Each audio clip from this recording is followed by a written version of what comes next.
सुप्रभात दोस्तों, welcome to S2 classes, Subra Saraswati classes.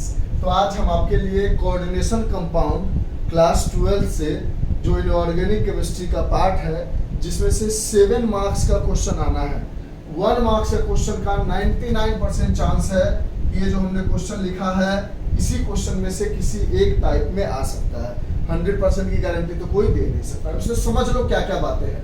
कहता है when 1 mole of Cl3 6H2O is treated with excess of AgNO3, यानी Cl3.6H2O को जब हम AgNO3 से रिएक्ट करते हैं, एरो देते हैं, तो बनाता है 3 mole of AgCl। 3 mole of AgCl are obtained. उसके अलावा कुछ और मिलता है, लेकिन AgCl 3 मोल मिलता है। तो बताओ ये जो कंपाउंड है वो कैसा स्ट्रक्चर बना होगा। तो सबसे पहले समझते हैं, जब भी ऐसा स्ट्रक्चर दिया जाए तो उसको हम कहते हैं कॉम्प्लेक्स कंपाउंड। मतलब कोई एक एग्जांपल उठाते, क्वेश्चन समझ गए क्या कह रहा है। अब इसका आंसर समझने से पहले हम ये समझते हैं कि ये क्या है। तो सबसे पहले हमारे पास कोई भी एक उठा ले, ऑप्शन ए को उठा ले, तो हमारे पास है Cl3H2O whole thrice bracket 3H2O, ये है स्ट्रक्चर। तो कहता है जो स्क्वायर ब्रैकेट के अंदर में है उसको हम कहते हैं कॉम्प्लेक्स कंपाउंड, ठीक है। और जो बाहर में है उसको कहते हैं काउंटर आयन या आयोनाइजेबल पार्ट। समझेंगे आराम आराम से।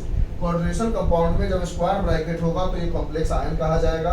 कॉम्प्लेक्स और उसके अलावा जो भी होगा वो काउंटर आयन या आयोनाइजेबल आयन होगा। ये जो कॉम्प्लेक्स कंपाउंड है इसके अंदर कॉम्प्लेक्स कंपाउंड बोलने की जगह कॉम्प्लेक्स आयंस बोल दो। कॉम्प्लेक्स कंपाउंड तो पूरा का पूरा हो गया ना, यहाँ से लेकर यहाँ तक पूरा हो गया कॉम्प्लेक्स कंपाउंड। एक पूरा का पूरा कॉम्प्लेक्स कंपाउंड है जिसमें ये कॉम्प्लेक्स आयन है और ये आयनिक काउंटर आयन या आयोनाइजेबल पार्ट है, ठीक है सर।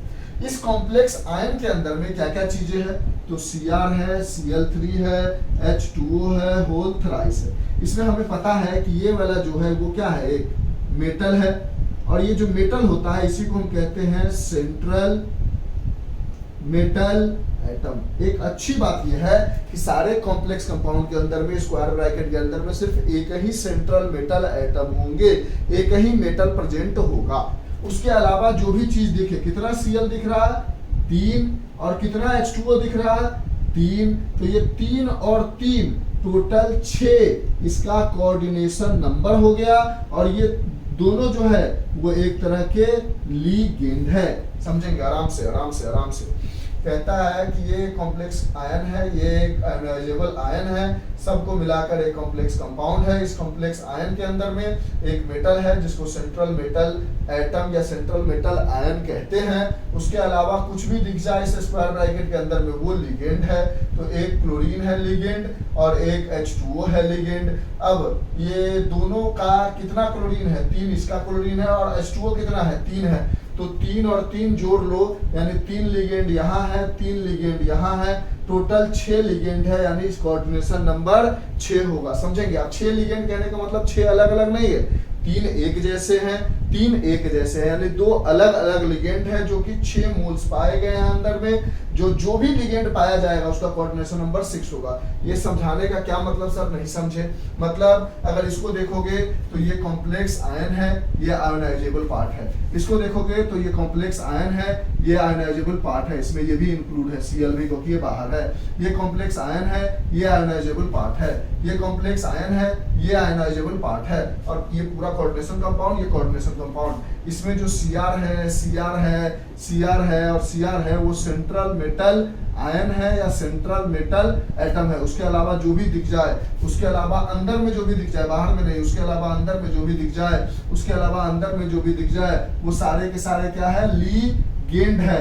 तो इसके अंदर कितने लिगेंड है, 4 और 2 6 है। इसके अंदर भी 6 है। इसके अंदर 5 और 1 क्लोरीन 6 है। इसके अंदर भी 3 और 3 6 है। यानी 2 लिगेंड है जो 6 पाए गए हैं 6 बार, और ये 6 जो है उसका वो कोऑर्डिनेशन नंबर है। यानी पूछेगा इसमें कितने तरह के लिगेंड है, तो बोलोगे 2 तरह के के लिगेंड है, एक Cl है, एक H2O है, इसमें भी ClH2O, इसमें भी ClH2O, ClH2O। उसके कितने मॉलिक्यूल्स पाए गए हैं? तो 6 पाए गए, 3 Cl के, 3 H2O के, इसलिए इसका कोऑर्डिनेशन नंबर 6 हो गया।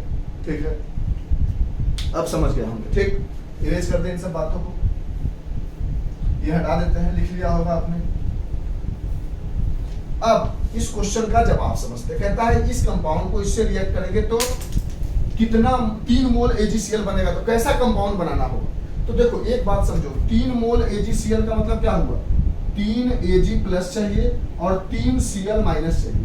और जो ये कॉम्प्लेक्स आयन होता है वो आयनाइजेबल नहीं होता है, it can not break, it can not break, मतलब इसको तोड़ोगे तो ये ऐसा टूटेगा, CrCl3 H2O whole thrice bracket closed dot 3H2O। तो ये टूटेगा तो सिर्फ ये टूटेगा, ये एज इट इज रह जाएगा, यानी ये CrCl3 H2O whole thrice bracket के ऊपर प्लस 3H2O बाहर निकल जाएगा, पानी निकालना है। अब इसके ऊपर प्लस माइनस इसलिए नहीं आया क्योंकि ये एक न्यूट्रल कंपाउंड है, न्यूट्रल में प्लस माइनस नहीं आता। अगर इसको तोड़ोगे तो CrCl2 H2O होल 4, उसके बाद ज्यादा तोड़ के नहीं दिखाएंगे, Cl डॉट H2O, इसको तोड़ोगे तो ये टूटेगा CrCl2 H2O होल 4, यानी अंदर वाला एज इट इज रहेगा। एक Cl है तो एक माइनस हो जाएगा और एक Cl प्लस, ये प्लस हो जाएगा और Cl के ऊपर माइनस होता है तो इसके ऊपर एक प्लस हो जाएगा, बात खत्म। और H2O साइड में कहीं बाहर निकल जाएगा। तो जितना होगा आयनाइजेबल पार्ट, उसके ऊपर जितना आयन होगा उतना टूटेगा।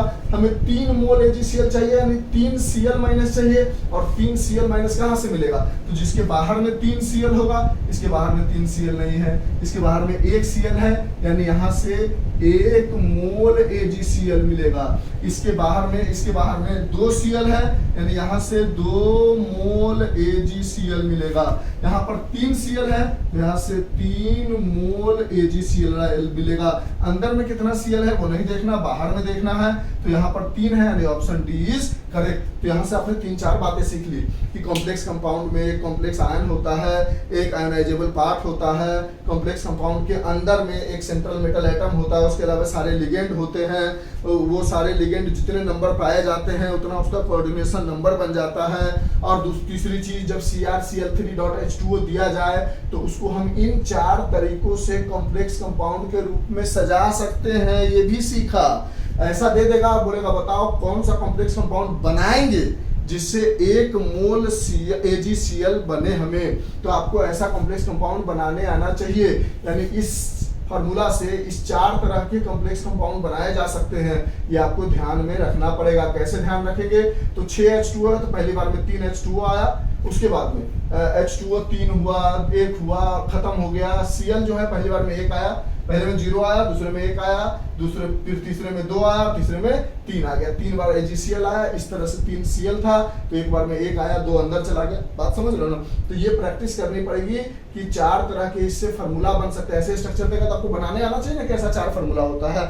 ठीक है, फिर से बहुत इंपॉर्टेंट कोऑर्डिनेशन कंपाउंड है जो लॉजिक समझाने जा रहे हैं। यानी अभी तक आपने देखा कि कॉम्प्लेक्स कंपाउंड होता है जिसके अंदर कॉम्प्लेक्स आयन होता है, आयनाइजेबल पार्ट होता है, कॉम्प्लेक्स आयन के अंदर में सेंट्रल मेटल एटम होते हैं, लिगेंड होते हैं, और जितने लिगेंड नंबर में पाए जाते हैं उतना से उसका कोऑर्डिनेशन नंबर हो जाता है। उसके बाद देखा आपने कि कोई CrCl3 और H2O दिया हुआ है तो उसको इस 4 तरीके से हम सजा सकते हैं कॉम्प्लेक्स कंपाउंड में। और उसमें एक स्पेशल क्वेश्चन पूछ सकता है कि 3 मोल AgCl का कौन सा होगा, तो 3 Cl यहाँ था तो ये टिक कर दिया। अगर 2 मोल पूछता तो इसको टिक करते, 1 मोल पूछता तो इसको टिक करते, 0 मोल पूछता तो इसको टिक करते। Cl बाहर जितना है उतना मोल AgCl बनेगा। और कभी कभी ये ऑप्शन ना देके डायरेक्ट पूछ देगा 2 मोल AgCl के लिए कैसा कॉम्प्लेक्स कंपाउंड बनाएंगे, तो ये आपको बनाने आना चाहिए। समझ में आया? ओवरऑल हमने बहुत मेहनत की, बहुत कोशिश की कोऑर्डिनेशन कंपाउंड में आपको दिक्कत ना हो। अगर कंफ्यूजन हुआ होगा तो आप बोलना, 2-3 बार रिवाइज करा दिया हमने। अगर अच्छा ना लगे तो जरूर बताना ताकि हम उसको सुधार कर सकें। आप लोगों के रिव्यू की मदद से ही हम सुधार कर पाएंगे ना। तो please review at least if you have little bit 5 or 10 second then review it is good और नॉट, ताकि हमारी भी हिम्मत बनी रहे और हमें भी पता चले कि हमें कैसे करना है और क्या करना है। ठीक है, तो आज के लिए इतना ही। Bye, have a nice day. Comment करके बताओ रिव्यू करके कैसा लगा। बाय।